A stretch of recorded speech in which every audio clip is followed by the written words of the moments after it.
বলবো যে ডায়াবেটিসকে ম্যানেজ করার জন্য কেন এক্সারসাইজ কিংবা ব্যায়াম করা দরকার। নিয়মিত ব্যায়াম কিংবা এক্সারসাইজ করা শুধুমাত্র ফিট থাকা কিংবা আমাদের ওজন কমানোর জন্য নয়, আমাদের ডায়াবেটিসকে নিয়ন্ত্রণ করার একটা খুব গুরুত্বপূর্ণ অংশ।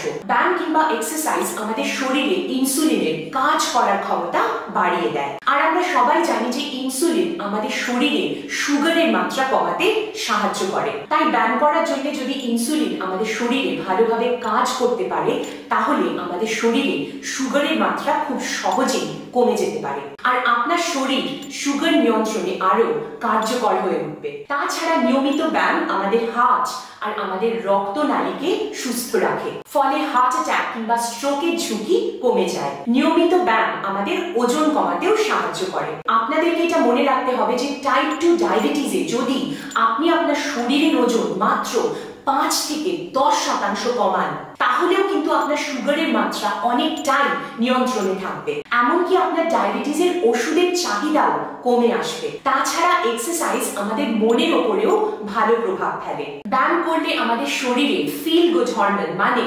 আনন্দে থাকার হরমোন তৈরি হয়, যেটা আমাদের স্ট্রেস, টেনশন কিংবা ডিপ্রেশন কমাতে সাহায্য করে। এর সাথে নিয়মিত ব্যায়াম আমাদের শরীরের এনার্জি বাড়ায়, আর নিয়মিত সকালে ব্যায়াম করলে আমাদের রাতে খুব ভালো ঘুমও হয়, আর তার জন্য আপনি সারা দিন ফ্রেশ, এনার্জেটিক আর চনমনে থাকতে পারেন।